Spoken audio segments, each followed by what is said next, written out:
Hello beer tubers, welcome to yet another beer review with me, Peter the Master of Hoppets, again joined by Dalton. Cheers, guys. And today we're going to be looking at another Stone beer. This is the Stone Old Guardian Barley Wine, the 2012 release. Already reviewed it, the 2010 though, back last year, so it wasn't fresh at all. But I'd like to try it like fresh and hoppy. I think they've changed the recipe from this one for compared to previous years. Usually they use these Kent Goldings. They moved away from the English influence and use Cascade instead now, along with Calypso and Chinook. So that's going to be interesting. It's on, I think, 11%. Huge beer. Yeah, it's getting cracked open. I don't want to read the info because, you know, limited releases by Stone, book descriptions. So we got it poured. And it's actually kind of the same color as the Double Bastard. Yeah. A little lighter though. A little lighter. Nice amber. Yeah, a lighter amber, kind of orange-like color. Yeah, I think a lighter head. Yeah. It's closer to white. And Yeah, it's like maybe an off-white color. And I got a huge four-finger head on mine, which is pretty impressive for an 11% beer. Yeah, it's looking pretty good. It looks like an American-style barley wine. So yeah, let's check out the aroma on that. I get a decent amount of maltiness to it. Yeah. It's not quite as malty as the Arrogant double bastard though. Some sweet kind of citrusy kind of. Yeah. It's got like the grapefruit peel. Yeah. Kind of aroma to it. What do you pick up? Like a real sweet. It's not terribly aggressive like hoppy note. No, it's not like in your. It's pretty. It's like a nice subtle like. Yeah. Sweet. Well, it's like 2 months old now since it's from February, but still, it's not that old for a barley wine like this. But some like grapefruit kind of rind, citrusy, piney, kind of like a pine resin. Yeah. Kind of aroma to it. It also had a caramel kind of toffee. Yeah, nice sweet malty note. Yeah. It's almost like you can tell that it smells like there's 11%. Yeah, alcohol. You smell it. Yeah, almost smell it a little. Yeah, and we're drinking this at like, tinge. As they say, around 13 degrees Celsius or 55 degrees Fahrenheit. I just kept it in my closet. So, but yeah, nice, like that caramelly, kind of lightly dark fruity aroma. It smells like an American IPA though. You've not had an English IPA. You've only had I've only had American IPA. English IPAs are usually very sweet. Yeah, so I'm stuck in New Mexico. Limited options. Let's give it a taste. Cheers. Cheers.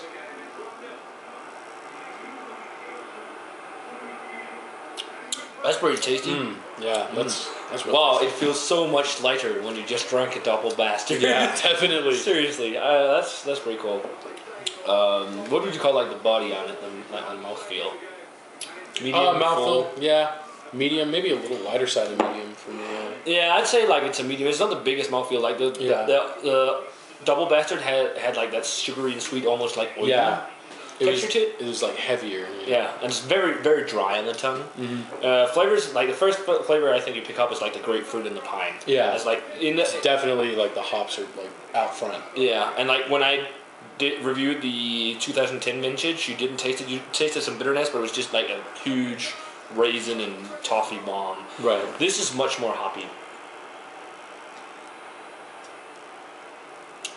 I do see some of that sweet maltiness to it. It does have like a little bit of like maybe a sugary flavor to it. Yeah, a nice caramely sort of. Yeah. Sugar, like the brown sugar again. Like just toned a little bit down compared to the Double Bastard. A little more on the hop side, a little less on the sweet side than the Double Bastard. Yeah, definitely. This is more hoppy. Well, Double Bastard has probably been intensely hoppy when it was fresh. Right. I can't say it. Yeah, exactly. But this is like fairly fresh now, and it's really.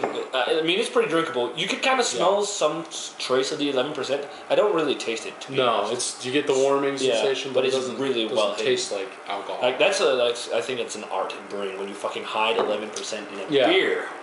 Like not that many 11% beers. Yeah, like the fizzy beers that are high alcohol, you taste it instantly. So that's really nicely made. But yeah, that caramel toffee, a little bit of a dark fruitiness, or maybe like just a general like a red berry kind of fruitiness, I'd say. If you want to try what an American barley wine is, this is a good example of it. So rating wise for me, I'm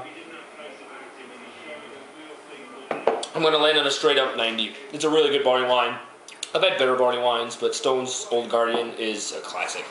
If you like these bigger, heavier, hoppy American style barley wines. What about you, Dalton?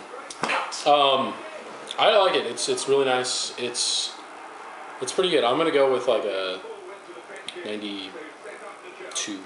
Cool. Yeah, it's good beer. I mean, Stone. I haven't had a single beer from Stone that's been disappointing at all. So Yeah, those guys does a great job on it. they know what they're doing. It's For sure. Well, they're one of the first guys in the business on the West Coast too, actually. So they helped start it all. So yeah, guys, that does it for this beer review of the Stone Old Guardian Barley Wine. Remember to let us know what you think of this beer if you've had it. As always, remember to comment, subscribe, and we're gonna say cheers. Cheers. And we're gonna see you guys in another beer review.